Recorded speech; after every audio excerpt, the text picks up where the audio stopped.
Charles Spinola fut martyrisé avec ses compagnons martyrs.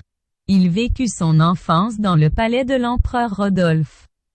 Il partit faire ses études en Italie à Naples où il se présenta au noviciat des Jésuites. Il étudia la théologie à Milan et les mathématiques à Rome. Il partit pour les Indes.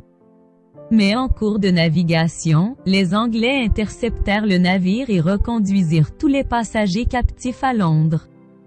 2 ans après, en 1599, nous le retrouvons à Goa, puis à Macao, et enfin, en 1602, à Nagasaki. Il exerce d'abord son ministère au collège de Kyoto. C'est là qu'il fut arrêté lors de la grande persécution des shoguns.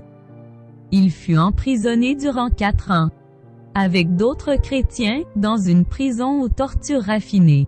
Elle se composait de cages exposées au vent et au soleil, à la chaleur de l'été et aux rigueurs de l'hiver. Les prisonniers, entassés les uns sur les autres, étaient livrés aux horreurs de la faim, de la nudité et de l'infection. Le bienheureux Charles vit ses compagnons mourir les uns après les autres. Mais de nouveaux captifs arrivaient toujours.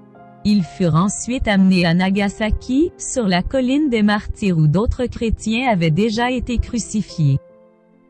25 pieux étaient disposés pour ceux qui allaient y être attachés en vue d'y être brûlés.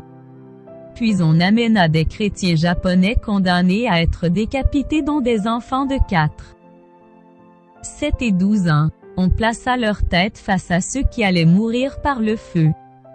Les matières inflammables étaient disposées à 2 mètres des poteaux pour que le supplice fût plus lent. Les martyrs étant consumés par la chaleur. Citation du Jean 23, le dessein mystérieux de la Providence, à travers le succession du temps et les travaux des hommes.